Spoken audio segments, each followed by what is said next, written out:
I'm Todd Inman. I'm a board member for the National Transportation Safety Board. I'm the on-scene board member for this accident. With me is Shahoon Chin, our investigator in charge. Now, before I tell you about our progress to date, I do want to again extend our sincere condolences to everyone that is involved in this crash. A little while ago, I had a chance to meet with the families of those who may have perished or the survivors from the ground part of this. And it's a very tough time for everyone. We understand that. We can certainly appreciate everything they're going through, and our condolences are going out to them extensively. Our family assistance group has been working to assist and inform these families and survivors. They will continue to do this support to all the families who lost loved ones and those that may still be missing throughout the entire investigation, both on and scene and before we issue our investigative report. Now, let me stress one thing. Our first and foremost priority is the recovery of those who are still missing. This investigation is not impeding that in any way. They deserve to be treated with dignity and with respect that they've earned. We are working very closely with the local authorities to make sure that if there's any identification of a survivor or recovery of remains, anything like that, that is the first thing that takes priority. And so I think it's important that we understand that. I also want to point out the coordination that we've had with the Louisville and the state EMA directors. Their work has been extraordinary, especially as we continue on into day 3 of this investigation. The Louisville EMA director has been a great asset to us and to everyone, and is diligently working to make sure we can bring closure to as many people as possible. It's been a very active response. Today is our first day fully of being able to investigate. So I'd like to also tell you a little bit about what we call the party process. This has been in place with the NTSB for approximately 30 years, and we offer this party status to those companies, government officials, agencies, and associations that have employees or activities that were involved in the accident and crash, and that they can bring technical expertise to help us understand it. In our organizational meeting, which occurred last night, we wrapped up at about 9:30 last night. In fact, the teams actually continued to meet after that for several hours. We named the following parties to this investigation: the Federal Aviation Authority, United Parcel Service, the Independent Pilots Association, sometimes referred to as IPA, the Teamsters Union, which represents the mechanics for UPS, Boeing Corporation, which is the now manufacturer of the aircraft after a consolidation with McDonnell Douglas, and GE Aircraft Engines. Now, the NTSB has put together a multidisciplinary team, and I mentioned yesterday the different groups that we put together. And so we have actually brought in additional specialists. Right now, the NTSB team is over 30 individuals. We've brought in additional vehicle performance specialists and a materials engineer. And, of course, they are being supported by dozens of individuals in Washington, D.C. and elsewhere in the country. We have no issue bringing any resource that we need to make sure we have the right people in place while we are on the ground here. Now, we have received preliminary flight data information. This would be commonly referred to as ADSB. These data points that were provided by the FAA showed the aircraft for the last reporting time was at 475 feet of altitude, traveling at a speed of 183 knots. This data point was collected at 5:13 and 32 seconds Eastern Standard Time on the night of the accident.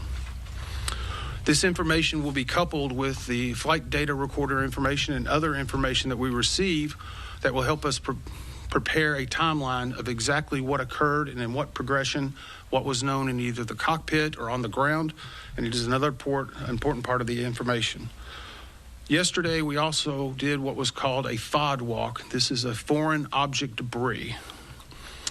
This FOD walk occurred on runway 17 left, or L, and 17 right, or R. During the FOD walk on 17R, we found multiple pieces of engine fan blades, along with the main component of the engine of the number 1 engine, which is on the left side of the aircraft. We have transferred all of those to a secured location for further examination. and we'll be using that to further analyze any mechanical aspects. And I mentioned yesterday we had recovered the flight data recorder and the cockpit voice recorder, often referred to as the FDR and the CVR. Last night, one of our recorder specialists flew overnight with that recorder, immediately went to the NTSB headquarters where we have a recorder's laboratory, and extracted the data from both the FDR and the CVR. We consider this a good extraction with good data points, which means that we will have even more information to help paint a comprehensive picture. So with that, I'd like to introduce Shahoon, who can give you a few specific pieces of information regarding the flight data recorder.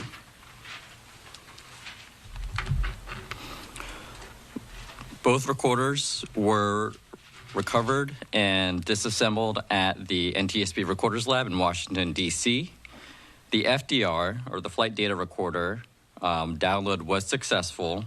It had about 63 hours of data over 24 flights, which included the accident flight. This FDR recorded about 420 parameters. Those parameters included altitude, airspeed, engine information, as well as system statuses for the onboard systems installed. The NTSB will form an FDR group at Washington, D.C. at our headquarters in the coming day. The CVR, or the cockpit voice recorder, was also successfully downloaded. That contained about 2 hours of audio, which included the accident flight. The CVR group will convene at the NTSB in the coming day to do a transcription of the recorded audio for the accident flight. Thank you. And let me reiterate again, the NTSB does not release the audio of any cockpit voice recording. A transcript ultimately will be made available of the pertinent information regarding the actual flight itself. As Shahoon said, this will take a few days to not only get the information, but to make sure it's validated and verified by the experts and the parties. So we will not be having any information on that for at least another day or two. So with that, we'll try to take a few of your questions. Again, I would ask that you raise your hand, tell me your name and the agency you represent. Joe. This plane was on the ground for over a month in San Antonio. And you represent? The Courier. Sir. This plane was on the ground for over a month in San Antonio.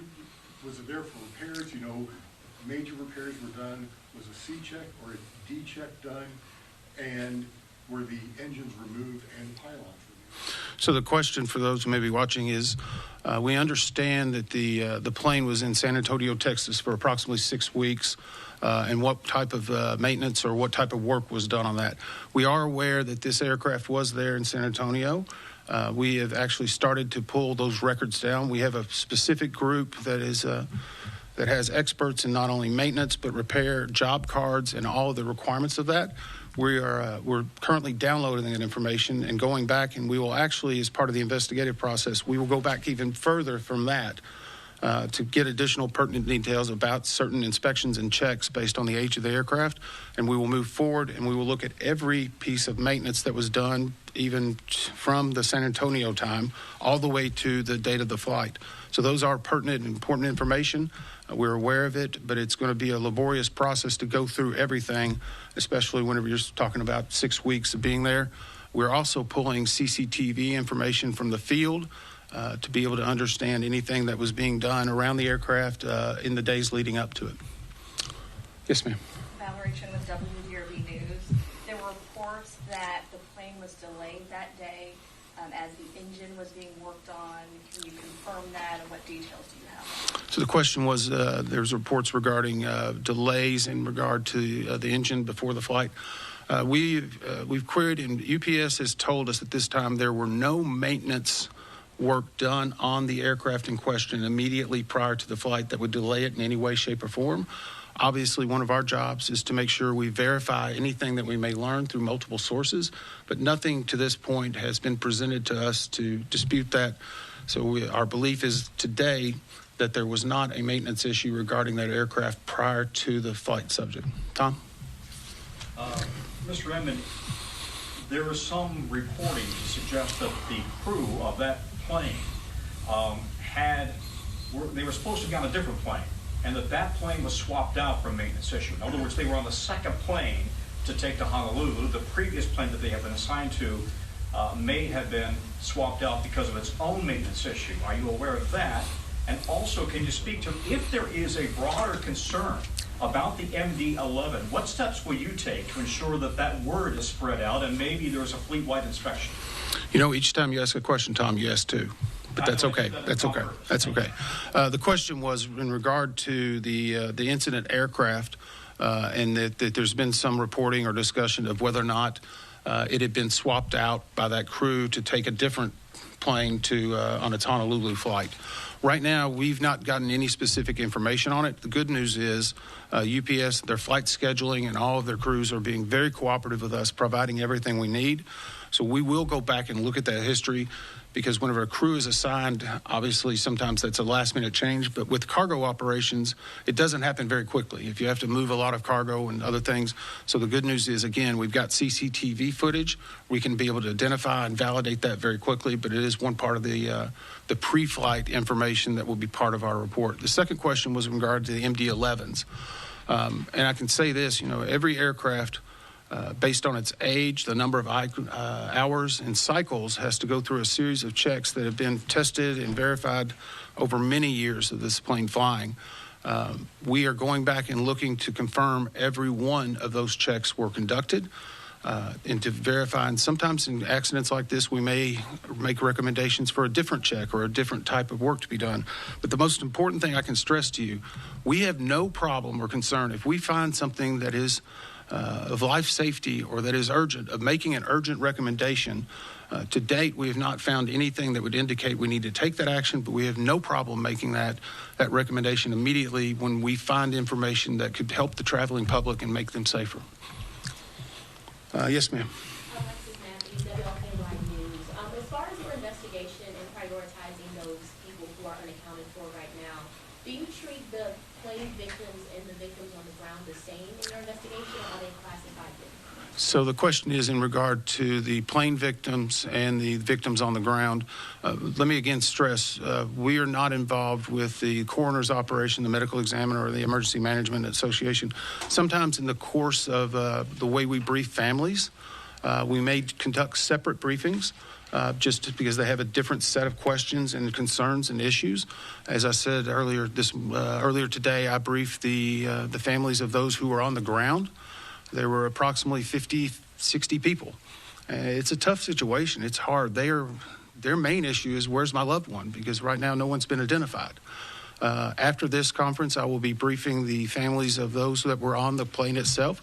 So the only real differentiation for us is how they receive the information, which may be pertinent to what they need, especially in the early days of investigation. Yes, sir. Take two more questions, please. Conrad Alush with WHAS. As part of the investigation into this, is there going to be an attempt to reconstruct the entire plane, or even just the left wing where the engine fell off? So the question was, will there be an effort to reconstruct the entire plane or just the engine? It depends on what we need to do. Right now, we're recovering still a lot of debris. I was at the incident location today and spent several hours walking, and you can very clearly see a path, if you will, from where the airport was and to where the debris field is. And you can kind of see it aerially, but whenever you're standing there, you can see burnt trees. You can see molten. While we were there, one of the other engines was very prominently positioned, but it's a large item that'll need crane work to be able to bring in. As I said earlier, the number one engine on the left side, we have already retrieved and put it into a secured location. We will do everything we need to find out what happened and to figure out how to keep it from happening again. We have no problem if we need to. We've reconstructed entire planes that were in the ocean before. The main thing is that we understand this and get answers. One more question. Tom Hanson with CBS News. First of all, Chris Van Cleve sends his regards. I just want to circle back to the history of repairs. I know that you guys are downloading that. You are sifting through that history. We've seen reports that it needed repairs on one of its fuel tanks and on a rusted part of the plane. How confident are investigators that those repairs satisfy the safety criteria for this plane to fly? So the question was regarding some reports that possible needed repairs that were done. Every aircraft operates with what in airline, such as UPS, operates with what they call a minimum equipment or minimum requirements. The parameters can change based upon what the necessity is, because sometimes you can have something that maybe a light is out and it's still safe to fly. So there's a lot of information. The good news is we have a number of MD-11 pilots and mechanics that are all certified or instructors. Last night during our organizational meeting, the parties that were named to it and the individuals all had to give their background.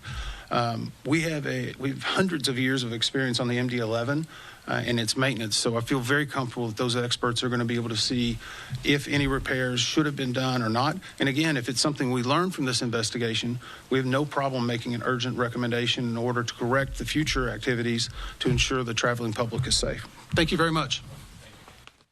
All right, the latest NTSB briefing wrapping up, and just at this stage right now in the investigations, continuing to look at maintenance reports on the aircraft, and now the NTSB representative will be speaking to the victims' families, the crew members of the victims there. So again, a big update coming from the NTSB, and this investigation could take up to a year and even more after that as well.